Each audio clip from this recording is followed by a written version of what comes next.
अस्सलाम वालेकुम, welcome to debate eight 8। मैं हूं हुमैर अनवर। आज जुम्मतुल मुबारक का दिन है, बहुत खूबसूरत और बाबरकत दिन है। उम्मीद करते हैं आज का दिन बहुत अच्छी अच्छी हैपनिंग्स आपकी लाइफ में लाए और अच्छे से गुजारिए इस दिन को। शो का आगाज़ करेंगे टॉप स्टोरीज के साथ। अखबारात क्या कहते हैं उस पर भी नज़र डालेंगे और साथ साथ हमारा दूसरा सेगमेंट आज बहुत इंपॉर्टेंट है, क्योंकि अक्सर हम ज़िंदगी में परेशान हो जाते हैं, डायरेक्शन नहीं दिखाई देती और फिर हम समझते हैं कि जी बहुत मुश्किल सूरत हाल पैदा हो गई है। तो आज बेहतर ज़िंदगी किस तरह गुजारी जाए इस पर भी बात करेंगे। और हमारा जो तीसरा सेगमेंट होगा वो होगा क्रिकेट के ऊपर, क्योंकि ज़ाहिर है हम देखते हैं कि जो क्रिकेट की अब सिचुएशन पैदा हो चुकी है वर्ल्ड कप में, वो यकीनन बहुत खुशाइंद भी कह सकते हैं एक हिसाब से, क्योंकि बहुत अच्छी और डिजर्विंग टीम्स पहुंच चुकी हैं। और अफसोस इसलिए है कि पाकिस्तान क्वालिफाई नहीं कर सका। क्या वजूहात थी, क्या सेटबैक्स थे, और फिर उसके बाद जो कैप्टनसी के साथ अब सेटबैक्स हुए हैं उसे भी डिस्कस करेंगे, ये चेंजेस भी डिस्कस करेंगे साथ साथ। बहुत बादल जी, शो का बाकायदा तौर पर आगाज़ करते हैं। हुकूमती जो काविशें थी मुसलसल जारी हैं और अब हम देख रहे हैं कि आहिस्ता आहिस्ता रंग आने लगी हैं, जिसमें मुआशी चैलेंजेस सबसे पहले टैकल करने की बात की गई थी। और अब सिचुएशन हम देख रहे हैं कि बहुत बेहतरी की तरफ गामजन है, चाहे वो स्टॉक एक्सचेंज हो या फिर हमारे जो मुआशी अमूर हों। कल हमने देखा कि वज़ीर आज़म साहब की ज़ेर सदारत ख़ुसूसी सरमायाकारी सहूलत काउंसिल SIFC की एपेक्स कमेटी का इजलास होता है और उसको प्राइम मिनिस्टर साहब हेड करते हैं। साथ साथ हमने देखा कि भरपूर ताउन और एक बड़ा ज़बरदस्त गुडविल जेस्चर था कि आर्मी चीफ साहब की वहाँ शिरकत उन्होंने की, और साथ साथ उन्होंने कहा जी कि भरपूर अंदाज से हुकूमत का साथ देंगे ये जो मुआशी चैलेंजेस हैं इसको निमटने में। साथ साथ हम देखें कि इजलास की अगर पेशरफ्त की बात करें तो बहुत से अहम मुआशी उमूर को डिस्कस किया गया और निजकारी को तेज़ करने की बातें भी हुई। इसके साथ साथ प्राइम मिनिस्टर साहब जिस तरह हमने देखा कि दिन रात उनकी यही कोशिश है कि मुआशी तौर पे जो चैलेंजेस थे पाकिस्तान को, उन चैलेंजेस से बाहर निकाला जाए। दूसरी तरफ हम देखते हैं जी बहुत अच्छी खबर, IMF की जानिब से मुसलसल मुज़ाकरात जारी थे, टेक्निकल डिस्कशंस भी हुई, टीम के विजिट्स भी हुए और जो डायलॉग प्रोसेस था वो बिला आखिर रंग लाया और पाकिस्तान की जो $70 करोड़ की किस्त है वो अप्रूव हो चुकी है। और ये जो मुआशी चैलेंजेस हम बात कर रहे थे इलेक्शन से पहले, अब मेरे ख्याल से वो जो एक कुछ बातें थी हवा में वो तूल पकड़ती जा रही थी, अब वो ज़ायल होता जा रहा है तासुर के जो मुआशी चैलेंजेस थे ये यकीनन बहुत डिफ़िकल्ट सिचुएशन पैदा कर सकती है। बादल जी हमारे साथ मौजूद हैं शेर मोहम्मद ख्वाबर साहब, सीनियर जर्नलिस्ट हैं। शेर साहब कैसे हैं आप? अल्हम्दुलिल्लाह। शेर साहब, मुआशी इस्तेहकाम हमें कुछ महीने पहले आसान नहीं दिखाई देता था, बल्कि शायद ऐसा लगता था कि बहुत मुश्किल सूरत हाल खड़ी हो जाएगी आने वाले चंद माह में। लेकिन अल्लाह का शुक्र है अल्हम्दुलिल्लाह कि वो तमाम तर जो स्पेकुलेशंस थी, वो तमाम तर जो सिचुएशंस थी, उससे पाकिस्तान अब बाहर आता जा रहा है। क्या कहेंगे इस हवाले से? जी, मैं आपको गुजारिश करूं कि थोड़े दिन कबल हमारी वज़ीर आज़म साहब से मुलाकात हुई थी इस्लामाबाद में। वज़ीर आज़म हाउस में CPN का एक डेलीगेशन था, उसमें वज़ीर आज़म साहब ये बता रहे थे कि हमने सिर्फ थोड़े से इक़दाम लिए हैं, यानी सरहदों के ऊपर जो स्मगलिंग हो रही थी उसको रोका है जी, थोड़ा डॉलर के ऊपर नज़र रखी है, तो डॉलर 50 रुपये से ज़्यादा निचली सतह तक आ गया है जी। और दूसरे जो अगर मज़ीद इक़दाम लेंगे तो मज़ीद हालत बेहतरी की तरफ होगी। जो घी तेल का रेट था वो 700 रुपये के करीब जाके पहुंचा था, खाने वाले तेल का, खुर्दनी तेल का, वो नीचे आ गया है। दूध की कीमतें नीचे आ गई, खाने पीने की अशिया की कीमतें काफ़ी हद तक कम आ गई। ये थोड़े से इक़दाम थे, अगर भरपूर इक़दाम लिए जाएँ और जिस तरीके के साथ स्मगलिंग वगैरह होती है और जिस तरीके के साथ ये छापे पड़ रहे थे कि कहीं से 2 लाख बोरियां गंदम की मिल रही हैं तो कहीं से 2 लाख बोरियां चीनी की मिल रही हैं, बिल्कुल। अगर ये इनके ऊपर नज़र रखी जाए तो मज़ीद हालात बेहतर हो सकते हैं। कल की जो आपने बात की है, जो एपेक्स कमेटी का इजलास हुआ है, इसकी अच्छी बात यह है कि इसमें निजकारी की बात की गई जी। अब पाकिस्तान के कई इदारे ऐसे हैं जिनका मैं नाम नहीं लेना चाह रहा, क्योंकि आप भी जानते हैं, मैं भी जानता हूँ, पूरी कौम जानती है जी, कि जिनका खसारा अरबों में नहीं खरबों में है। राइट, सही। हर साल ऐसी कौम 2 दिन कबल मलीर में सिंध के वजीर आला जस्टिस मकबूल बाकर जाते हैं जी, और वो तकरीब को खिताब करते हुए कहते हैं कि हम असातिज़ा पर दबाव डाल रहे थे कि तालीम का निज़ाम बेहतर बनाएं, लेकिन मुझे तो शर्म आती है। ये वज़ीर आला सिंध के अल्फाज हैं, मकबूल बाकर के, जो जस्टिस भी रहे हैं और सुप्रीम कोर्ट के जज भी रहे, ठीक है, उनके ये अल्फाज आपको बता रहा हूँ। वो कह रहे हैं कि हमें शर्म आती है कि हमारे बच्चों के स्कूल्स में ना टॉयलेट्स हैं और ना ही हम उन्हें वक्त पर किताबें फराहम कर सकते हैं। कितनी अच्छी और सच्ची और खरी बात है, बिल्कुल जी। और कहा कि हमारे स्कूलों में ना तो साइंस पढ़ाने का रिवाज है, ना तो रियाजी किसी को पढ़ाने आती है, और बहुत खूबसूरत बात यह कि ना ही किसी को अदब पढ़ाने आता है। अब ऐसे बच्चे ऊपर आकर के क्या करेंगे? तो ऐसे मुल्क में जहां पर हम स्कूलों में बच्चों को टॉयलेट्स नहीं दे सकते और खरबों रुपए का बोझ हमारे ऊपर हो उन इदारों का जो हम चला नहीं सकते, और इससे ज्यादा दुख और अफसोस की बात है, आप जाएं गहराई में जाएं, कि जो इदारे खसारों में चल रहे हैं उनके जो हेड बने, अब उन्होंने उसी तरह के अपने इदारे बना लिए। ये सरकारी इदारे जो है इनको अपना नहीं समझा, ये तबाह हो गए। लिहाजा ये जरूरी है कि जो इदारे खसारे में जा रहे हैं, जो इदारे कौम पर बोझ बने हुए हैं, हमें कौम को ऐसे इदारों की नहीं, हमें ऐसे अच्छे अस्पताल की ज़रूरत है, अच्छे स्कूल की ज़रूरत है, अच्छी सड़क की ज़रूरत है, अच्छी हेल्थ इंश्योरेंस की ज़रूरत है, हमें अच्छे बागात की ज़रूरत है। कराची में घूमे फिरे महलों में यानी कोई पार्क नहीं मिलेगा जहां पर जाकर के आदमी को वॉक करनी पड़े या कुछ शाम का टाइम गुजारे। तो ये मैं समझता हूँ। और कल जिस तरीके के साथ आर्मी चीफ ने वज़ीर आज़म और कौम के साथ यकजहती का इजहार किया है कि वो इस मामले में कौम का साथ देंगे, हुकूमत का साथ देंगे, कि जो खसारे में इदारे जा रहे हैं उनको निकालें, जो बाहर से सरमायाकारी आ रही है उसे वेलकम करें, जो बाहर के सरमायाकारों का जो मुनाफे की जो रकूम है उनकी तरसील में देर न करें, उनको इंसेंटिव दें कि वो पाकिस्तान में आए, सरमायाकारी करें। हमारे पास रब्बुल आलमीन का ये करम है कि एक नौजवान फोर्स हमारे पास मौजूद है और वो बेरोजगार हो गया है। पहले वो हीरोइन की लानत में पड़ चुका था, मुब्तला हो चुका था, अब आइस और पता नहीं किस किस किस्म के नशों में पड़ गया है। उसको बचाने के लिए रोज़गार के बसी मौके पैदा करने होंगे और वो बाहर की फॉरेन इन्वेस्टमेंट के बगैर नामुमकिन है। हमें चाहिए कि अपने अरब ममालिक के साथ वज़ीर आज़म ने अभी जो दौरा किया है, मैं समझता हूँ कि उसके भी अच्छे नतायज मुरतब होंगे और पाकिस्तान जो है उसको एक अपने पाँव पर खड़ा करने के लिए हमें इन चीज़ों से दूर भागना पड़ेगा। खसारों को कम नहीं करना पड़ेगा, खसारे को ख़त्म करना पड़ेगा, तब जाकर के अपने। अच्छा, अगर SIFC की बात करें, हमने जिस तरह आपने मेंशन किया कि आर्मी चीफ साहब पहले रोज़ से जब से उन्होंने मनसब संभाला है, उन्होंने आते ही ये कहा जी कि दो बड़े मसले हैं जिसमें सिक्योरिटी और ख़ास तौर पर जो मुआशी चैलेंजेस हैं, और हम हुकूमत के साथ खड़े हैं इन मसलों को हल कराने में। SIFC का क़याम भी इसी सिलसिले की एक बहुत बड़ी कड़ी है जिसे हम डिस्कस करना चाहेंगे।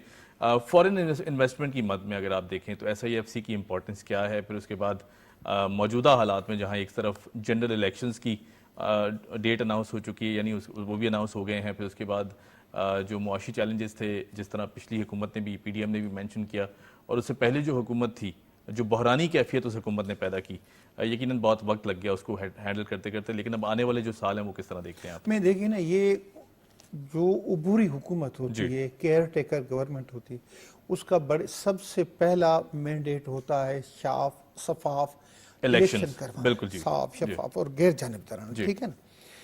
लेकिन जब इनको काकर साहब को ये हुकूमत मिली है तो ये मुआशी बदहाली का शिकार थी कौम, मुआशी बदहाली का शिकार थी, महंगाई का शिकार थी, और लोग नफ्सियाती मरीज बन रहे थे। लोगों के पास बच्चों की स्कूल्स के फीसेस नहीं थे, घरों के किराए नहीं थे, पता नहीं, यानी जो 1.5 बरस जो गुजरा उसमें कौम कहाँ तक नीचे चली गई। तो इन्होंने आते ही अपने उस मैंडेट के लिए कहा कि जो हमें मैंडेट मिला गया है, इलेक्शन कमीशन जब भी डेट अनाउंस करेगा इंतखाबात का, हम उस पर अमल करेंगे, उसको फॉलो करेंगे। ये हमारा काम नहीं है डेट अनाउंस करना, ये इलेक्शन कमीशन का काम है जो एक खुद मुख्तार इदारा है। तो इलेक्शन कमीशन ने जो डेट अनाउंस की है, हुकूमत उस पर भी चल रही है, अपनी जिम्मेवारी से गाफिल नहीं हुई है। लेकिन इसके साथ साथ जो अच्छे इकदाम हैं कौम की बेहतरी के लिए, जो गुर्बत के खात्मे के लिए, जो मुल्क को मुआशी बदहाली से निकालने के लिए, उन पे जो काम हो रहा है ना, ये कल की मीटिंग, इसमें चारों सूबों के वज़रा आला ने भी शिरकत की है, और वज़रा आला से भी इन्होंने तजावीज़ मांगी होंगी कि आपके सूबों में किस किस शोबे में, सिर्फ गैस और पेट्रोल तेल तो नहीं है ना, और भी तो कई शोबे हैं। हमारे पास माहीगिरी का शोबा कितना बड़ा है, समंदर इतना खूबसूरत है कि आप इससे अरबों नहीं खरबों डॉलर कमा सकते हैं। बिल्कुल ऐसे है, लेकिन आपने उसको फिशरीज के उस पर रहमो करम पर डिपार्टमेंट पे छोड़ा हुआ है। आप समंदर से आप जो मछली आएगी ना, वो सोना बन के आएगी। अभी पिछले दिनों की बात बता रहा हूँ, सोहा मछली का एक किस्म है, वो मछेरे हैं इब्राहिम हैदरी के, उनको मिली है, वो 90 करोड़ रुपए की थी। सही सही। तो ये हुकूमत को चाहिए कि इस किस्म के इकदाम करे। अपने जो हमारे जो ज़ेरे ज़मीन ज़खायर हैं जी जी, उनकी तरफ ध्यान दे और निजकारी के अमल को तेज करे और कौम से बोझ हटाए। राइट। अच्छा, अगर हम एक बहुत आम स्टेटमेंट की तरफ नज़र दौड़ाएं शेर साहब, तो दफ्तर खारजा से एक बहुत ज़बरदस्त स्टेटमेंट आती है जिसमें कहा गया है जी कि दहशतगर्द पाकिस्तान में गैर कानूनी मुकीम अफराद से राब्ते में इसराइल के हामी नस्ल कशी को रोकें। अगर हम बात करें जो अब क्रैकडाउन्स किए गए, खासतौर पर बहुत क्लियर स्टांस और बड़ा स्ट्रिक्ट स्टांस, ये ममता जहरा की बात करें, ममता जहरा बलोच साहिबा ने ये जो कल ब्रीफिंग दी है ना, ये बहुत अच्छी है। लेकिन मैं आपके साथ एक बात शेयर करूं, मैंने कल एक वीडियो क्लिप देखी जी। जो कैनेडियन प्राइम मिनिस्टर हैं वो एक रेस्टोरेंट में जाते हैं खाना खाने के लिए जी। वहां पर जो लोग हैं ना वो उनके खिलाफ शदीद किस्म की नारेबाजी करते हैं और जो फ़लस्तीन में बच्चे मारे जा रहे हैं, जो फ़लस्तीनियों की नस्ल कुशी की जा रही है, जो फ़लस्तीन पे बम गिराए जा रहे हैं, उन्होंने जितनी उनकी ज़बानों पे ख़वातीन और मर्द जो होटल में बैठे हुए थे, जो उनके मुंह में आया वो उनको कहते गए। और वो कैनेडियन प्राइम मिनिस्टर, बड़े स्मार्ट प्राइम मिनिस्टर हैं, वो खाना खाए बगैर वहाँ से निकल गए। आज ये अल्हम्दुलिल्लाह कि यूरोपियन कंट्रीज़, अमेरिकन हुकूमतें वो तो इसराइल का साथ दे रही हैं, लेकिन सबसे ज़्यादा इसराइल के खिलाफ अगर एहतजाज हो रहा है तो वो इन ममालिक में हो रहा है।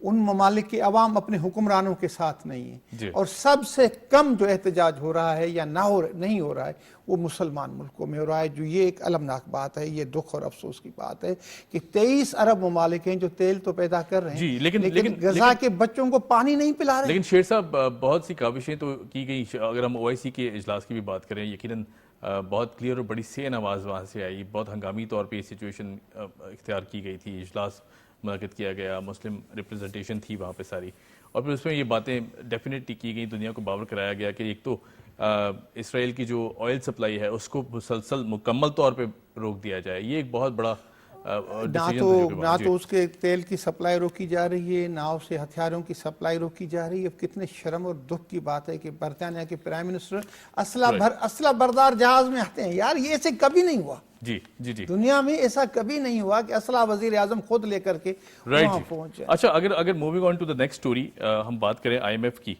तो ये यकीनन बहुत बड़ा माइलस्टोन है जो पाकिस्तान ने अचीव किया है। जिस तरह 70 करोड़ डॉलर्स की एक हमारी जो वो थी, हम we were in technical negotiations with IMF, और यकीनन जो मौजूदा गवर्नमेंट है इसकी काविशों की अगर बात करें तो भी बहुत बड़ी अचीवमेंट है ये भी पाकिस्तान की, स्पेशली इन द टाइम कि जब हम जनरल इलेक्शन की तरफ बढ़ रहे हैं। ये देखिए ना, एक बात करें ना, कर्जा लेने को माइलस्टोन में अब सारी ज़िंदगी सहाफ़त में गुजारी है तो ये माइलस्टोन तो नहीं है, लेकिन ये हुकूमत की जो कि एफर्ट्स थी, क्योंकि हुकूमत को जो मौजूदा हुक्मरान हैं, जो मौजूदा प्राइम मिनिस्टर हैं, उनको पाकिस्तान की हुकूमत एक बहरानी कैफियत में मिली है। उस बहरान से निकालने के लिए ये उन्होंने टारगेट था जो एक अचीव कर लिया है।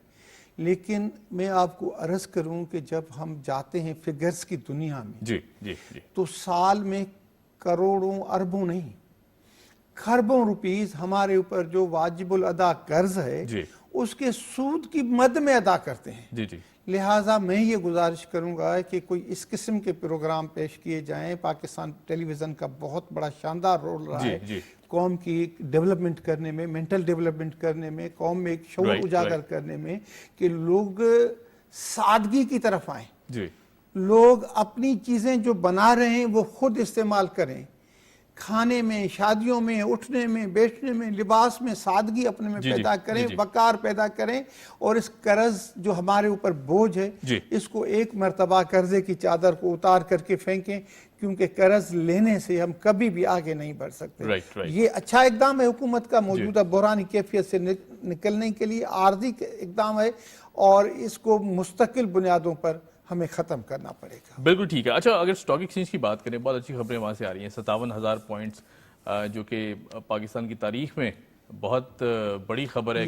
पहली बार ये इसी कर्जे की वजह से ये कर्जा जो मिला है, ये इससे पहले अगर देखें कर्जा अप्रूव होने से पहले भी 56,000 तो टच कर लिया था स्टॉक एक्सचेंज ने। तो अगर बिजनेस कम्युनिटी की तरफ बात करें तो मेरे ख्याल से अब वो जो एक बुहरानी रुझान था वो कैफियत बेहतर थी, उससे हम निकल रहे हैं ना। जी जी बिल्कुल बिल्कुल और कल तो 500 रुपये सोना भी गिरा है। जी 500 रुपये सोने का रेट भी कम हुआ है। राइट और अभी 2 रुपए का पेट्रोल में भी हुकूमत ने एक थोड़ा ही सही लेकिन रिलीफ दिया, रिलीफ बोझ मिला है, नहीं बिल्कुल। दिया, बोझ नहीं डाला। Right. इस किस्म के जो इकदाम हैं ये कौम को अच्छाई की तरफ लेकर के जाएंगे, और जो नफ्सियाती मरीज कौम बनती जा रही थी जी। महंगाई की वजह से, उससे निकलने में मदद तो मिलेगी ना। राइट बहुत शुक्रिया शेर मोहम्मद खावर साहब हमारे साथ मौजूद थे। यहाँ लेते एक छोटी सी ब्रेक। ब्रेक के बाद जब आएंगे तो बात करेंगे क्रिकेट पर कुछ तब्दीलियां हुई हैं पीसीबी की जानिब से, वो क्या तब्दीलियां हैं उन पर बात करेंगे। Keep watching the page.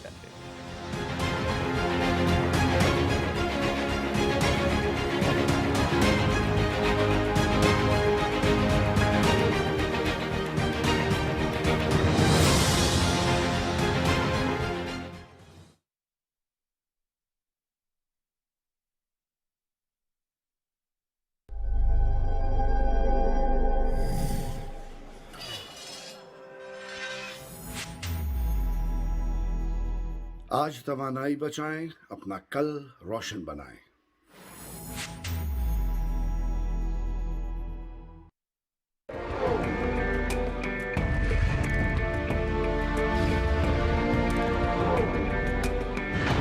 इस ममलकत पाकिस्तान में आप आज़ाद हैं अपने मंदिरों को जाने के लिए, अपनी मसाजिद को जाने के लिए और दीगर इबादत के मकामात को जाने के लिए। आप किसी भी दीन, मजहब, जात या अकीदे से ताल्लुक़ रखते हों, कार्य रियासत का इससे कोई ताल्लुक़ नहीं है।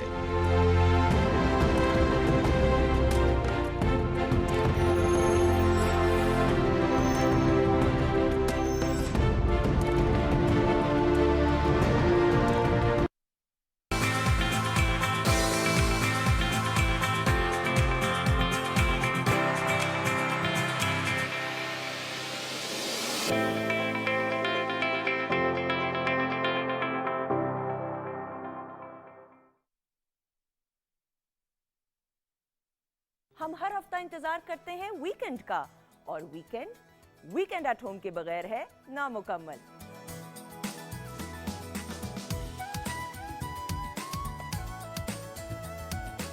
जिसमें हम जानते हैं सितारों का हाल, सेहत की टिप्स और मुलाकात होती है आपकी मुख्तलिफ शोबों के नुमाया अफराद से।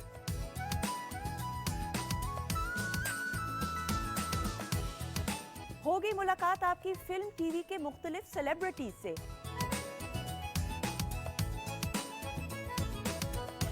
और होगी live singing, which is a complete package of weekend. तो देखना मत भूलिएगा वीकेंड एट होम, हर हफ्ता और इतवार दोपहर 3 बजे सिर्फ पीटीवी होम पर।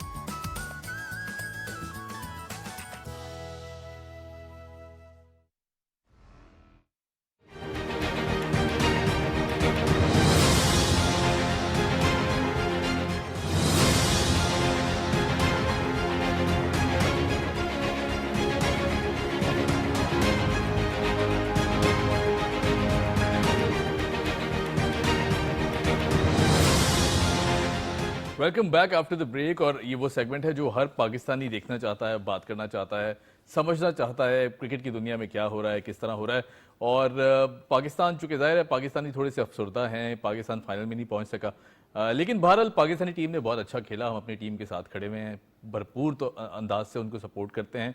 हार जीत गेम का हिस्सा है, कभी कोई सीज़न आपका होता है, कभी नहीं होता। लेकिन बहरहाल जी कुछ तब्दीलियाँ हुई हैं पीसीबी की जानिब से। बाबर आजम साहब ने रिज़ाइन कर दिया, फिर उसके बाद नए जो T20 के कैप्टन हैं वो अनाउंस कर दिए गए हैं। शाहीन शाह अफरीदी, जिनकी बहुत ज़्यादा स्पेकुलेशंस थी कि यही पोटेंशियल कैप्टन हो सकते हैं पाकिस्तान के। और टेस्ट की तरफ अगर देखा जाए तो शान मसूद का नाम सामने आया है, और शान मसूद ने एक वीडियो पैगाम भी दिया कौम के नाम। उन्होंने कहा जी कि भरपूर अंदाज से जो रेड बॉल क्रिकेट है इसको आगे लेके जाएंगे, और ख़ास तौर पर जो पाकिस्तान का एक मुकाम है क्रिकेट के अंदर उसे दोबारा रीइंस्टेट करेंगे। बहरहाल जी बहुत अच्छी काविशें हो सकती हैं, लेकिन बाबर आजम के साथ हम सबका दिल धड़कता है।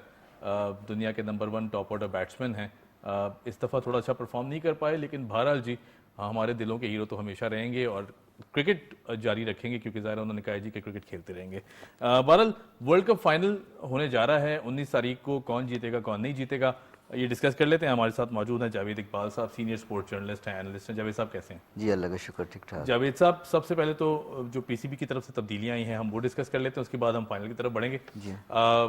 आप क्या समझते हैं, दो नाम शाहीन शाह अफरीदी और फिर उसके बाद शान मसूद। शाहीन शाह अफरीदी की अगर बात करें तो PSL जीता जागता सबूत है, उन्होंने जितवाया, लेकिन शान मसूद का जो नाम है इसको किस तरह देखते हैं आप?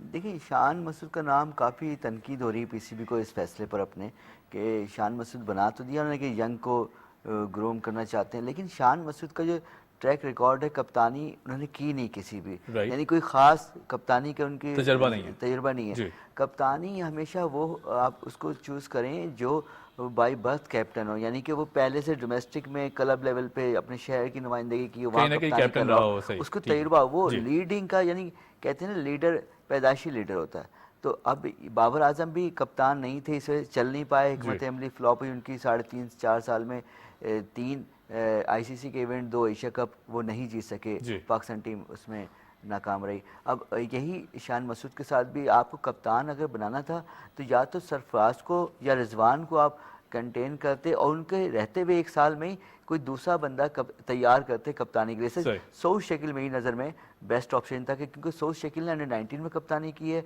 कई मौक़ों पर कराची की कप्तानी की है, तो वो आपके पास ऑप्शन अच्छा था, वो आगे जाके और ग्रूम होता जो पहले से कप्तानी करता हुआ आ रहा है, ना कि अचानक किसी को आप। शान मसूद का देखें, आपको मैं बताऊँ, बहुत कम लोगों को एक बात मालूम होगी, 2012 वर्ल्ड कप इन्होंने अंडर 19 खेला और 5 मैचों में 1 रन बनाए थे उन्होंने, ठीक है। लेकिन चूंकि इनके वालिद ख़ास एक मुख्तलिफ बैंकों में सदर रहे, तो ये एक इनकी एक ख़ास मेहरबानी थी, सिलेक्टर्स थोड़ा इसलिए मेहरबान हो जाते थे उन पर, तो एक खिलाड़ी का हक मार के टीम में आया था, फिर गाते गाते कई अक्सर ऐसा होता है कि गवैया बन जाता है। तो ये हाई बैंक टीम में किसी परफॉर्मेंस के बगैर शामिल कर लिए गए 13-14 के डोमेस्टिक सीज़न में, और फिर उस वक्त डोमेस्टिक सीज़न में खेलते खेलते इन्होंने स्कोर किया नहीं किया, लेकिन मौका इनको मिला फिर टीम में आने का, फिर परफॉर्म भी किया, लेकिन कप्तानी नहीं की इन्होंने। हाई बैंक के भी कप्तान नहीं बने कभी, ना कभी कराची कप्तानी की। और तो जब अच्छा, वैसे जावेद साहब ये भी तो होता है ना जावेद भाई, कि अगर हम देखते हैं जिस तरह नज़रें जारी होती हैं या एक्सपेक्टेशंस होती हैं, जैसे बाबर आजम दुनिया के टॉप ऑर्डर बैट्समैन हैं, मतलब अगर देखा जाए स्टैट्स के लिहाज से तो मैं तो ये भी समझता हूँ कि बड़ी इक्विवेलेंट स्टैट्स हैं कोहली के साथ। बिल्कुल है, क्योंकि उन्होंने कम मैचेस खेले हैं ODI में, सेंचुरीज इन्होंने भी 19 स्कोर की हुई हैं, और अगर बात करें कोहली की तो वो डबल मैचेस खेल चुके हैं, ज़्यादा ODIs खेल चुके हैं, उन्होंने 50 सेंचुरी सिक्योर की हैं, तो ये ही is equivalent star as compare to Virat Kohli. और ये बहुत बेकार बात है कि जो सोशल मीडिया पे लोग डिस्कस करते हैं जी कोहली से ना कंपेयर किया जाए बाबर आजम को, ये बहुत ही बेकार बात है। बाबर आजम की इंडिविजुअल परफॉर्मेंस पे कोई वो उंगली नहीं उठा सकता, कोई सवाल नहीं हो सकता, बहुत ज़बरदस्त रही है, लेकिन कप्तानी में वो नाकाम रहे, थोड़ा सा प्रेशर फील करते वो हिकमत अमली बनाने में बेस्ट नहीं परफॉर्म कर सके। मैच में क्या, ग्राउंड में क्या हिकमत अमली होनी चाहिए टीम की, आपको किस तरह खिलाड़ियों को इस्तेमाल करना है, फील्डिंग प्लेसमेंट क्या होनी चाहिए, बॉलर कब आपने यूज़ करना है, किस बॉलर के कितने ओवर बचा के रखने हैं और किसको कंटिन्यू करना है, ये चीज़ वो नहीं कर सके, क्योंकि उनका भी तजुर्बा था नहीं, कभी वो भी डोमेस्टिक में बड़े पैमाने पे कप्तानी कर नहीं सके। लेकिन ये भी तो हो सकता है जावेद भाई कि मैं पूछना ये चाह रहा था कि जिस तरह आपको याद होगा कि मोहम्मद यूनुस को बनाया गया था, यूनुस खान को कैप्टन बनाया गया था, उन्होंने फिर कैप्टनसी ली वर्ल्ड कप से पहले T20 और फिर जितवा भी दिया। हो सकता है कि अगर शान मसूद, क्योंकि ज़ाहिर अभी हमने ट्रायल और टेस्ट नहीं किया उनको, हो सकता है कि ये हम बिल्कुल हमारी जो तासुर है उससे बरक्स ये निकले। देखिए, अल्लाह करे वो परफॉर्म करें अच्छा एज ए कैप्टन, उनके लिए एक बड़ा इम्तिहान है, दौरा ऑस्ट्रेलिया हर आदमी के लिए इम्तिहान होता है, और उससे वो चाहता है वो बचे। ऑस्ट्रेलिया में तो लोग कोशिश करते हैं दौरा भी ना मिले, क्योंकि वो बहुत मुश्किल टूर होता है वो, और उसी की परफॉर्मेंस पे अगर आपको टीम से बाहर हो जाए तो वो ज़्यादा अफसोसनाक होता है। लेकिन जो वहाँ जा रहे हैं, अल्लाह करे कि वो अच्छा खेलें, परफॉर्म करेंगे। पाकिस्तान टीम का जो रिकॉर्ड है बहुत बुरा रहा है हमेशा ऑस्ट्रेलिया में, तो अब देखते हैं क्या परफॉर्मेंस होती है। अच्छा, मैं चूँकि ODIs की बात करूँ तो बाकी जो नेशंस है क्रिकेटिंग वो ODIs काफ़ी खेल रही हैं। पाकिस्तान के इस पूरे अब आने वाले साल में भी आई थिंक तकरीबन 1 साल अब कुछ नहीं, 1 साल हमारा कोई ODI नहीं है, T20 है या फिर टेस्ट है नवंबर में। जी हाँ, तो ये हम क्यों नहीं इस तरह कुछ प्लान करें कि हम ODI को जो एक फॉर्मेट है उसको उसके साथ भी कोई मैचेस या सीरीज या बायलैटरल सीरीज रखें ताकि ये पाकिस्तान की ओडीआई वही क्रिकेट बात बेहतर है कि हमारे जो क्रिकेट बोर्ड में बैठे हुए सिर्फ चेयरमैन नहीं, चेयरमैन के अलावा जिनका काम है इंटरनेशनल क्रिकेट के जो डायरेक्टर हैं या डोमेस्टिक क्रिकेट के हैं या मुख्तलिफ और इदारे CEO हैं, ये तो उनकी जिम्मेदारी थी कि वो पहले से मैनेज करते कि इतना बड़ा गैप क्यों आ रहा वनडे में। 1 साल का गैप आ रहा, आप देखें, यानी कोई आपकी वनडे सीरीज नहीं है इस दौरान। तो ये क्रिकेट बोर्ड की खामी है, ये इनके वीकनेस है कि ये क्या कर रहे होते हैं। अब कहने को तो ठीक है, कप्तान को आपने फारिग कर दिया, हेड कोच गए, डायरेक्टर गए, फील्डिंग कोच, बैटिंग कोच, सारे के उखाड़ पिछाड़ हो गए, लेकिन जिन्होंने किया उनका खुद का फ्यूचर सेट नहीं है। उनको ही अभी फारिग होना था, वो बस 3 महीने की प्राइम मिनिस्टर से मुलाकात के बाद उनसे वो कहते हैं ना तजदीद हो गई है, रेन्यू मिल गया उनको इलेक्शन तक, क्योंकि इलेक्शन के बाद जो गवर्नमेंट आएगी वो अपना ही बंदा लाएगी, और हमेशा ये होता है। तो अब देखते हैं कि नया चेयरमैन, क्योंकि अगर इम्कान तो ज़्यादातर यही कि जो आएगा प्राइम मिनिस्टर वो अपनी पसंद का बंदा लाता हमेशा। अब मुश्किल लग रहा है कि दोबारा 3 महीने बाद ये कंटिन्यू कर पाएंगे। अच्छा, लेकिन इसमें अगर बात की जाए, हम चूंकि शाहीन शाह अफरीदी को भी डिस्कस करना बहुत ज़रूरी है। शाहीन शाह अफरीदी की जो परफॉर्मेंस रही है PSL में, हमने देखा कि यकीनन 2 टाइटल्स वो जितवा चुके हैं लाहौर कलंदर्स को। इससे पहले लाहौर कलंदर्स की जो परफॉर्मेंस थी बिल्कुल ज़ीरो थी, किसी टूर्नामेंट में उन्होंने अच्छा परफॉर्म नहीं किया। शाहीन शाह अफरीदी ने जब टेक ओवर किया तो ये 2 टाइटल्स जीतना बड़ी बात है, टीम को मोरली उठाना। ये एक बेहतर फैसला है कि शाहीन शाह अफरीदी को बनाया है, और T20 अभी 6 महीने बाद है, तकरीबन जून में है, 5-6 महीने बाद अमेरिका और वेस्ट इंडीज़ मुश्तरका मेज़बान है इसके। तो अच्छा है इनको, और PSL से ये लड़कों को देख सकेंगे मज़ीद क्या चेंजिंग होनी है, और ख़ासकर अब PSL पे ही अच्छी परफॉर्मेंस जो देते हैं, लेकिन T20 में उनको शामिल की जाए। लेकिन जो टेस्ट के लोग हैं, इनका जो मिजाज, जो वनडे के मिजाज के खिलाड़ी हैं, बैट्समैन ख़ास तौर पे, उनको ना मौका मिलना चाहिए T20 की टीम में। इस वक्त आपकी चीज़ें ख़राब होती हैं। T20 वाले को आप शामिल कर देते हैं टेस्ट में, या तीनों फॉर्मेट खिला देते हैं, और जो T20 में जिसको खिलाना फिर आप उसको नहीं खिला पाते।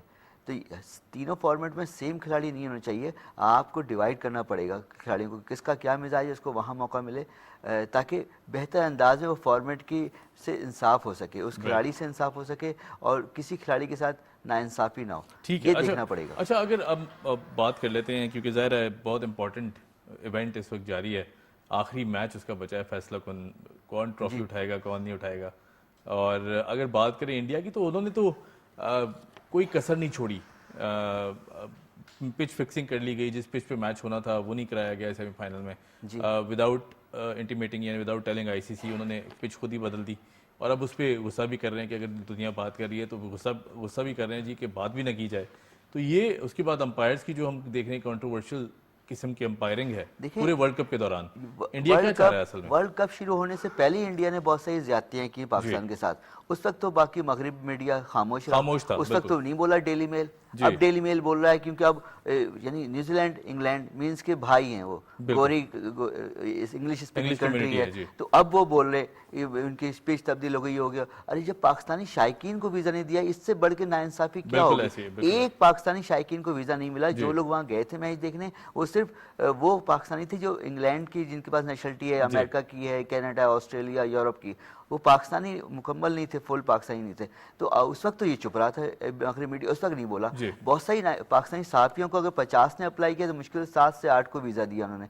तो हालांकि मैं 5 बार जा चुका इंडिया, इस बार मुझे ही वीज़ा नहीं मिला, बहुत सारे मसाइल। ICC चुप रहा, कुछ नहीं बोला। ये बिल्कुल बुनियादी नाइंसाफ़ी थी पाकिस्तानियों के साथ, पाकिस्तानी शायकीन के साथ। पाकिस्तानी PCB बार-बार प्रोटेस्ट भी करता रहा है, कहता भी रहा है, वो नहीं किया। ज़करशफ गए, अपना एक चक्कर लगा के फिर चुप हो गए। वो खास उन्होंने कैसे किसी पाकिस्तानी का उन्होंने वीज़ा रिफ्यूज़ कर दिया, किसी पाकिस्तानी शायकीन को वीज़ा नहीं दिया, ये तो मिलना चाहिए था लाजमी। उस वक्त सब चुप थे, PCB भी। अब मगरबी मीडिया जब उनकी अपनी टीम का सेमीफाइनल हुआ तो अब बोल रहे थे। तो ये इनको चाहिए था कि पहले से बोलते। देखें, आप बात इंसाफ ना पूरा होना चाहिए, ना कि अधूरे। सच पूरा होना चाहिए, सच अधूरा नहीं होना चाहिए।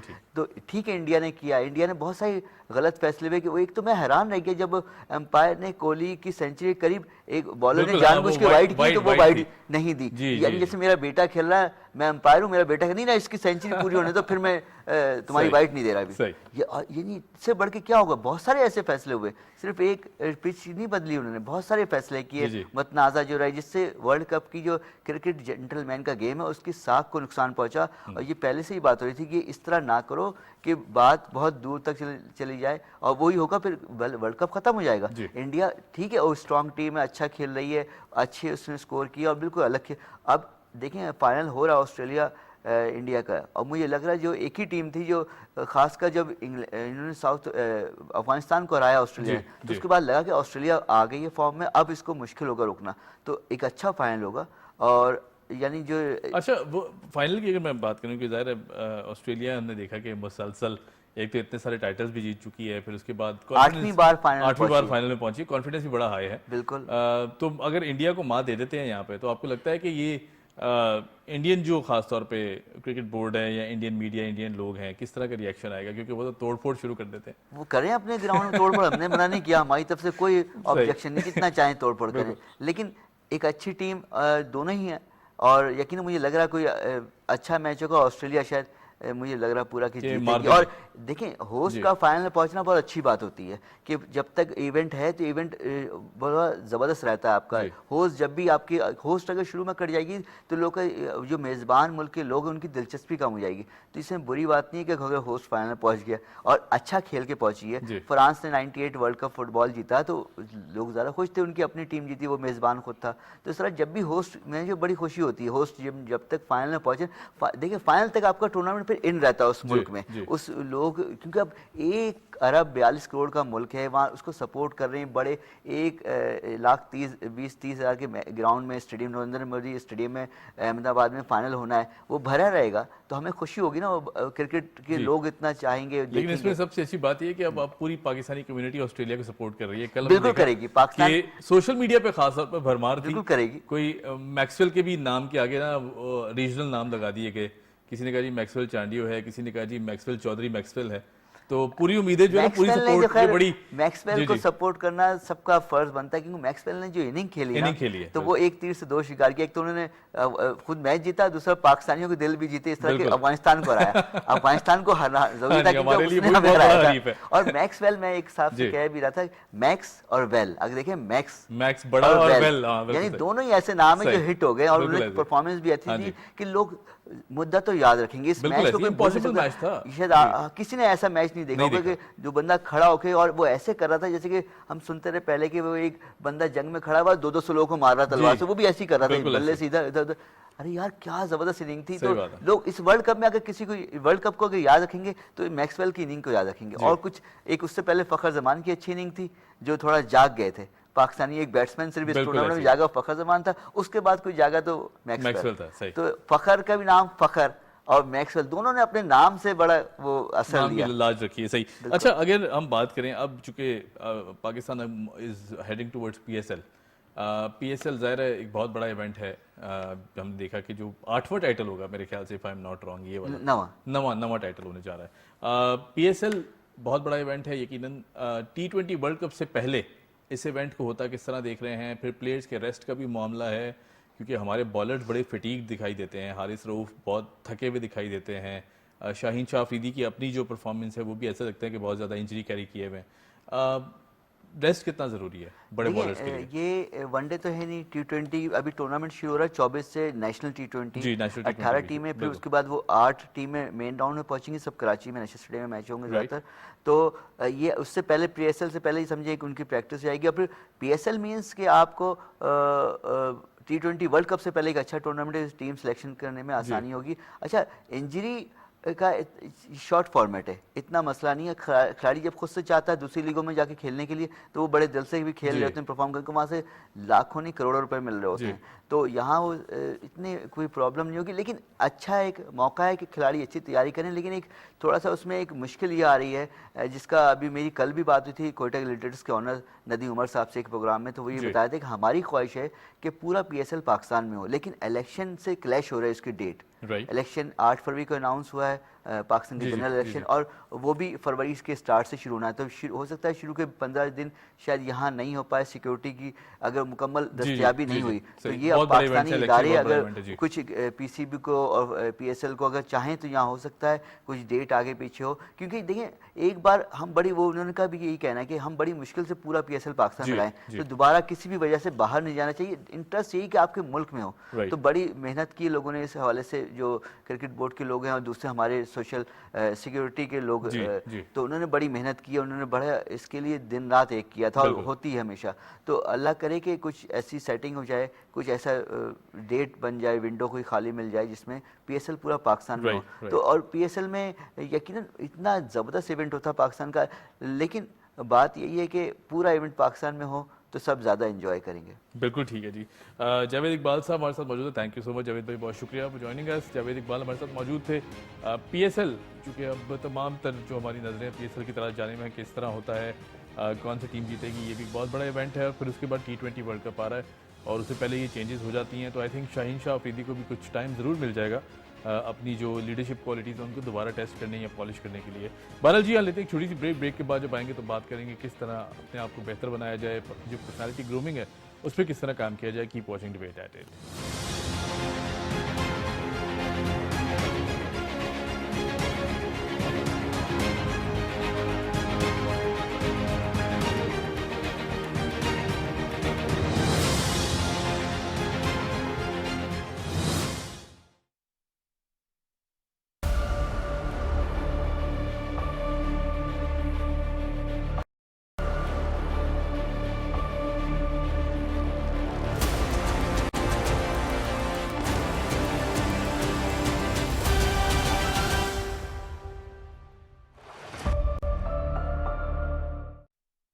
महफिल में बार बार किसी पर नजर गई, हमने बचाई लाख मगर, हमने बचाई लाख मगर फिर उधर गई।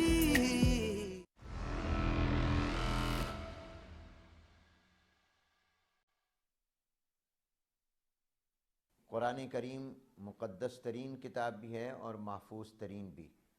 कुरान करीम जिस शक्ल में नाजिल हुआ था आज तक अल्हम्दुलिल्लाह उसी शक्ल में मौजूद है, पूरे ज़बर ज़ेर के साथ और हरकात व सकनात के साथ महफूज और मौजूद है। आईन पाकिस्तान की रूह से कुरान करीम की तबाअत, इशाअत, रिकॉर्डिंग जिस शक्ल में भी कुरान करीम को शाये किया जाएगा उसका सही शाये करना ज़रूरी है। लिहाजा तमाम मुसलमान और गैर मुस्लिम शहरियों से ये अपील है कि वो मुल्क के कानून का एहतराम करें, शरीयत के अहकामात पर अमल करें और कुरान करीम के हवाले से सोशल मीडिया पर या इसकी प्रिंटिंग या किसी भी निसाबी कुतुब में कुरान करीम की किसी भी आयत का हवाला हो तो उसमें इंतहाई ज़िम्मेदारी का मुजाहरा करें।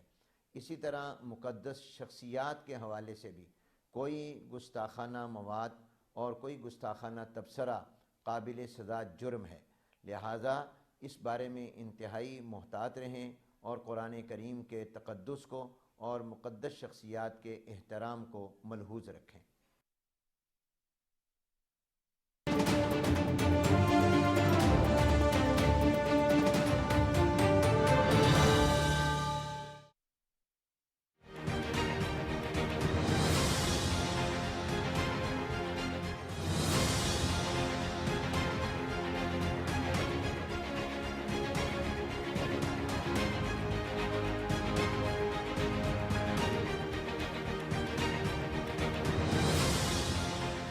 Welcome back after the break. आप देख रहे हैं प्रोग्राम डिबेट एट 8 और अब जो हमारा सेगमेंट है हमने जिस तरह अनाउंस किया था शो की शुरुआत में कि अगर परेशान हैं, ज़िंदगी में कोई डायरेक्शन नहीं दिखाई देती, तो मेरे ख्याल से ये वो कैफियत हैं जो हम सभी किसी न किसी टाइम पर इस कैफियत से गुजरते हैं।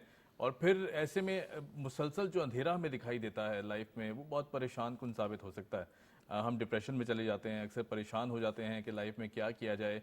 अपॉर्चुनिटीज़ होने के बावजूद हमें दिखाई नहीं देती या फिर हम उन्हें अवेल नहीं कर पाते। तो ये ऐसी कैफियत हैं कि इनको टैकल किस तरह किया जाए, अपनी पर्सनालिटी को किस तरह बेहतर बनाया जाए, उन्हें उसे ग्रूम किस तरह किया जाए। और फिर इन हालात में ख़ास तौर पर जो अप्स होते हैं उस पर तो हम खुश होते हैं, लेकिन जो डाउन्स हैं लाइफ के उनमें किस तरह बेहतरी लाई जाए, इसको डिस्कस कर लेते हैं। हमारे साथ मौजूद हैं रिनाउंड डॉक्टर कमरुल हसन साहब, मोटिवेशनल स्पीकर हैं, उसके बाद बहुत ज़बरदस्त प्रोफाइल और बड़ी ज़बरदस्त पर्सनैलिटी रखते हैं। डॉक्टर साहब कैसे हैं आप? अल्हम्दुलिल्लाह जी, बहुत बहुत शुक्रिया। डॉक्टर साहब किसी तारुफ के मोहताज तो नहीं है आप, हम सुनते रहते हैं, आपको देखते भी रहते हैं। नहीं, जज़ाक और आपके जो लेक्चर्स हैं यकीनन वो बहुत ज़बरदस्त कोई ना कोई मैसेज उनमें से मिलता है। यूथ की अगर बात कर लें, क्योंकि ज़ाहिर है हमारा फ्यूचर है, ये आगे जाके मुल्क की दौड़ संभालनी है, अपने उमूर को देखना है, गवर्नमेंट का हिस्सा बनना है, फिर उसके बाद सिविल सोसाइटी का हिस्सा बनना है। यूथ थोड़ी सी कहीं ना कहीं हम देखते हैं कि परेशान रही ओवर द टाइम पीरियड, अगर 3-4 साल की बात करें, और अब भी डायरेक्शन लेस दिखाई दे रही है थोड़ी सी। तो इसे किस तरह हम बेहतर बना सकते हैं, किस तरह वापस ट्रैक पर लाया जा सकता है? सर बहुत शुक्रिया, और ये बहुत ही इम्पोर्टेंट सवाल है। और इसमें मैं जो खुशखबरी देना चाहता हूँ वो ये कि देखें, हमें ये देखना है कि अल्लाह ताला ने हमें बनाया है। बेशक इंसान जो है वो बेहतरीन खालिक की बेहतरीन तख्लीक है। बेशक बेशक, कोई दो राय लेकिन नहीं। वो परेशान है। जी अच्छा, वो परेशान क्यों है? उसकी जब मुझे वजह एक समझ आई, बहुत सारी वजूहात हो सकती हैं, जो मुझे एक, क्योंकि मैं मेडिकल स्टूडेंट हूँ, तो मुझे एक साइंटिफिक वजह समझ आई कि अल्लाह ने इंसान को किस्मों में बनाया है। इंसानों की भी ऐसे ही किस्में हैं जैसे फलों, सब्जियों, जानवरों की किस्में। इंसानों को पहचानना हम समझते हैं मुश्किल है, नहीं, मुश्किल नहीं है। इंसानों को पहचानना बहुत आसान है। तो हमारे यूथ को चाहिए, हमारे जो डेवलपर्स हैं उनको चाहिए, जो हमारे ह्यूमन डेवलपमेंट से रिलेटेड लोग हैं उनको चाहिए कि वो यूथ को फैसिलिटेट करें कि वो अपने आप को पहचानें। अल्लाह ने कामयाबी के लिए दुनिया में भी इतने टैलेंट्स हर इंसान को दिए हैं, मगर अल्लाह ने हमें फर्क बनाया। बहुत सारे काम दिन में ऐसे हैं जो मैं लोगों को देखता हूं करते हुए, वो मुझे आप करोड़ों रुपए भी दें तो मैं करने को तैयार नहीं और वो दूसरे खुशी से करते हैं। तो अल्लाह ने हमें मुख्तलिफ काम के लिए बनाया है। We are design for certain things. हमें अल्लाह ने, और अल्लाह ने हर शख्स को ना एक्सीलेंस के लिए बनाया है। बिल्कुल ऐसे है। हम डिजाइंड ही एक्सीलेंस के लिए हैं, क्योंकि अल्लाह ने बेहतरीन कह दिया तो बात ही नहीं। बिल्कुल तो हमें अपने आप को पहचानना चाहिए, और जो लोग डेवलपर हैं उनको चाहिए कि वो यूथ को फैसिलिटेट करें कि वो अपनी पर्सनैलिटी टाइप को पहचाने। पर्सनैलिटी टाइप को, बिल्कुल सही। अच्छा देखें, जब आप टाइप को पहचान लेते हैं तो फिर नशोनुमा करना आसान हो जाता है। देखिए, अच्छा गुलाब उगाने की टेक्निक अलग है, अच्छा गेंदा उगाने की टेक्निक अलग है, अच्छा मनी प्लांट उगाने की टेक्निक अलग है। बिल्कुल ऐसे। हम कहते हैं जैसे मेरे पड़ोसी बच्चे को फायदा हुआ या पड़ोस को फायदा हुआ, या मेरे दोस्त को जिस तरह फायदा हुआ मैं भी वो कर लूं। अच्छा, मैं इसी तरफ आ रहा था। ये बड़ा अहम नुक्ता जो आपने उठाया, कंपैरिजन में आ जाते हैं, चाहे वो खानदान के अंदर हो, घर के अंदर हो, या फिर हमारे आस पड़ोस में हो। वालदैन अक्सर, वालदैन बहुत मेहनत करते हैं, हर लिहाज से कोई कसर नहीं छोड़ते अपनी औलाद के लिए।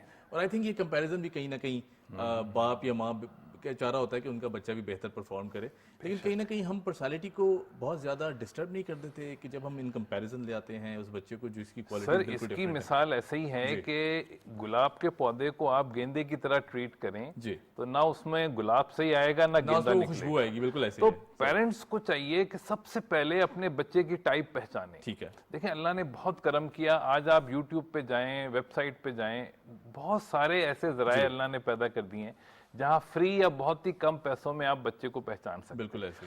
यानी बहुत सारे चैनल है, मेरा अपना चैनल है और दूसरे चैनल हैं जहां फ्री आप अपने बच्चे को पहचान सकते हैं। तो पहले पहचाने और फिर डेवलप करें। देखिए, हर बच्चा जो है ना वो बेहतरीन हो सकता है। इसको मैं कहता हूं नर्चर बाय नेचर। फितरत को देख के तरबियत करें, पेरेंटिंग बाय टाइप। हम हर जगह यही करते हैं। हम गाय को बकरे का खाना नहीं देते, मछली को बिल्ली का खाना नहीं देते, मछली की फीड अलग देते हैं, लेकिन हम बच्चों को एक ही तरीके से ट्रीट करते हैं। ऐसा बच्चे मुख्तलिफ हैं और इनको पहचानना। अच्छा, मुझे कल ही एक बच्चे ने सवाल किया कि सर इंसान तो यूनिक है तो हम कैसे पहचाने? मैंने कहा बेटा, हर सेब यूनिक है, हर बिल्ली यूनिक है, अल्लाह की हर बनाई हुई चीज यूनिक है। मगर फिर भी बिल्ली कुत्ता तो नहीं है, बिल्ली मेंढक नहीं है, मुख्तलिफ है। हाँ, इसी तरह सेब और मूली मुख्तलिफ हैं। तो टाइप्स जिस तरह अल्लाह ने और चीजों में बनाई है, उसी तरह अल्लाह ने इंसानों को टाइप में बनाया है। अपनी टाइप जानना ये पहला स्टेप है towards self awareness, self development and self acceptance. Right. अच्छा डॉक्टर साहब, आपको नहीं लगता कि हमारे जो बड़े हैं, ज़ाहिर है वो एक स्कूल ऑफ थॉट लेके चलते हैं, बहुत ज़्यादा मैच्योर हो चुके होते हैं, स्टेज पर आकर के जब बच्चों की तरफ देखते हैं तो वो शायद वही जो पीयर प्रेशर्स भी हैं उसकी तरफ भी जाते हैं, या फिर सोशल प्रेशर्स की तरफ आ जाते हैं कि मैं चाहता हूं कि मेरा बच्चा डॉक्टर बने, मेरी फैमिली में कोई डॉक्टर नहीं है, मैं चाहता हूं मेरा बच्चा साइंटिस्ट बने या मेरा बच्चा जो है वो क्रिकेटर बने, तो ये इम्पोज करने की जो कैफियत है इसको किस तरह तोड़ा सर जाए? ये लाइल्मी की वजह से है। नियत देखिए, वालिदैन से बढ़ के बच्चे हाँ, को बिल्कुल, कौन मैंने चाह पहले- सकता जी, है। जी, जी। तो वालिदैन की मोहब्बत बहुत अच्छी है, उनको ये मोहब्बत रखनी चाहिए, लेकिन अपने इल्म में इजाफा करना चाहिए कि देखिए हर बच्चा डॉक्टर बन सकता है, ये मैं आज बिल्कुल क्लियर जी, मैसेज, जी। मगर वो अपने तरीके से डॉक्टर बनेगा, बिल्कुल बिल्कुल जी। अपनी स्पेशलिटी में जाएगा। हर बच्चा इंजीनियर भी बन सकता है, हर बच्चा कंप्यूटर साइंटिस्ट बन सकता जी। है, तरीका अपना अडॉप्ट करेगा। वो टाइप आपको तरीका बताती है कि किस तरीके से आप वो काम, अब एंकर है या मैं ट्रेनर हूं, तो हर आदमी ट्रेनर बन सकता है, बिल्कुल तरीका अलग है। तरीका वो अलग है। तरीका टाइप से पता चलेगा। हम टाइप जानते नहीं है, हम इंसान को मरोड़ने की कोशिश करते हैं, जबरदस्ती उसमें फिर वो टूटने के टूट जाता है। शिकार हो जाता है। ये बस हमने करना है, ये मेरा मैसेज। और ये यानी मुझे इतनी खुशी है कि इतना आसान अल्लाह ने आज कर दिया है कि टाइप पहचान। अच्छा, मैं अगर यंग नस्ल की बात करूं, बहुत खूबसूरत नौजवान नस्ल है जो कि हम परवान चढ़ा रहे हैं, और यकीनन बहुत एम्पावर्ड है, अपनी राइट्स को भी जानती है, अपनी टेक्नोलॉजी का जो एरा है उसे भी समझती है, और बहुत अच्छे अंदाज से पढ़ लिख भी रहे हैं। लेकिन ये जो प्रेशर वालिदैन की तरफ से आ जाता है, बड़े भाई की तरफ से, बड़ी बहन की तरफ से आ गया, या फिर ख़ानदान का कोई भी बड़ा है जिसकी तरफ से ये प्रेशर आ गया है, उसमें कहीं ना कहीं ड्यूल किस्म की पर्सनालिटी, स्प्लिट पर्सनालिटी के चांसेस भी पैदा हो जाते हैं। बनना वो डॉक्टर चाहता था, बन वो अब चूँकि साइंटिस्ट रहा है, तो वो कहते हैं जी कि मैं तो इस फील्ड को परस्यू नहीं करना चाहता था, लेकिन मेरे वालिद साहब या वालिदा चाहती हैं, तो मैं उनकी ख्वाहिश पूरी करने के लिए ये पढ़ रहा हूँ। अक्सर हमने देखा है ये। ऐसे में एक बच्चा क्या कर सकता है? सर वालिद की ख्वाहिश भी मोहतरम है बहुत ज़्यादा, वालिदा की ख्वाहिश भी मोहतरम है, अपना जो शौक है वो भी बहुत डिजर्व करता है, तो किस तरह इसको बैलेंस रखा जाए? सर मैंने वही अर्ज किया कि अगर बच्चा अपने आप को पहचान लेता है तो वो ना सिर्फ अपने वालिदैन को कन्विंस कर सकता है कि देखें बाबा मेरी तो टाइप ही है, बिल्कुल, तो मुझे आप इस तरह से जाने दें। तो हमें इस अंधेरे को खत्म करना है। इंसानों को ना जानने का जो अंधेरा है कि हम सब कुछ पहचानते हैं, हम पानी को शरबत नहीं कहते, कोक को 7 अप नहीं कहते, मगर हम किसी इंसान को उसकी टाइप से नहीं जानते। ये इल्म किसी वजह से मिस हो गया था, अब कोई एक्सक्यूज नहीं है। वालिदैन अपने बच्चों को पहचाने, बच्चे वालिदैन को पहचाने, तो ये स्प्लिट पर्सनैलिटीज और स्ट्रेस, यकीन करें, यानी मैं अल्लाह का इतना शुक्र अदा करता हूँ कि सिर्फ मेरी वीडियोस देख के साइकेट्रिक पेशेंट जो 20-20 साल से दवाई ले रहे थे जी, वो ठीक हो गए माशाल्लाह। वीडियो देख के मुझसे भी नहीं मिले, उन्होंने कहा हमने अपने आप को पहचाना, हमने लोगों की टेंशन लेनी छोड़ दी, डिप्रेशन भी खत्म, साइकोसिस भी खत्म।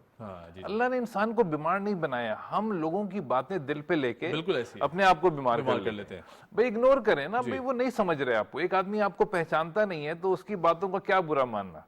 तो हम अपनी वालिदैन की बहुत रिस्पेक्ट करें, उनको सेल करें कि अब्बा मेरी टाइप ये, उनको भी वो वीडियो दिखाएं। और आई थिंक कहीं ना कहीं जब आप इस तरह की कोई, अगर आप अपना रियलाइज कराना शुरू करें अपने बड़ों को या अपने फैमिली उससे ज्यादा कौन मोहब्बत तो मेरे ख्याल से वो समझते भी हैं, क्योंकि मैं अपनी भी, अगर आप डॉक्टर साहब आपको एग्जांपल दूं, my father wanted me to become an engineer, और हमेशा वो अखबारों में से वही एड्स निकाल के दिखाते थे कि जो इंजीनियर्स की जॉब है, या फिर मैंने मीडिया परस्यू किया, पढ़ा, फिर उसके बाद एज प्रोड्यूसर काम करता रहा काफी टाइम पे, लेकिन the very first time when he saw me on screen he started crying.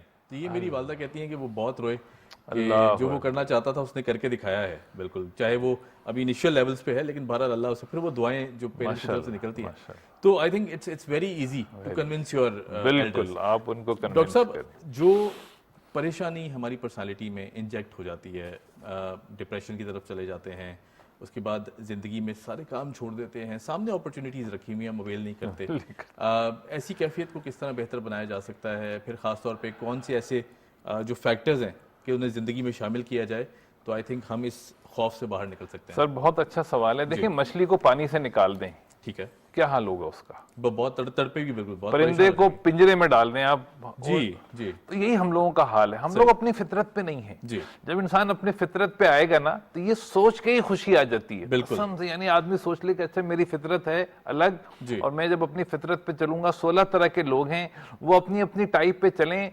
खुशियां आती चली जाएंगी। अच्छा 16 तरह की वो हैं, 16 तरह की पर्सनैलिटी टाइप्स हैं पूरी दुनिया में। ये इल्म MBTI के नाम से मशहूर है, पर्सनैलिटी टाइप्स इनको कहते हैं। 16 तरह की फितरतें हैं इंसान की, अपनी फितरत पहचाने। यानी अब तो हर जगह ये चीज अब कह रहे हैं हुर्फ आम हो गई है। तो आप अपनी टाइप पे आ जाएंगे तो जो भी गड़बड़ रही है आपके अंदर, वो आहिस्ता आहिस्ता कुछ दिनों में ठीक हो जाए। ऑटो प्रोसेस अल्लाह ने इंसान के अंदर रखा है।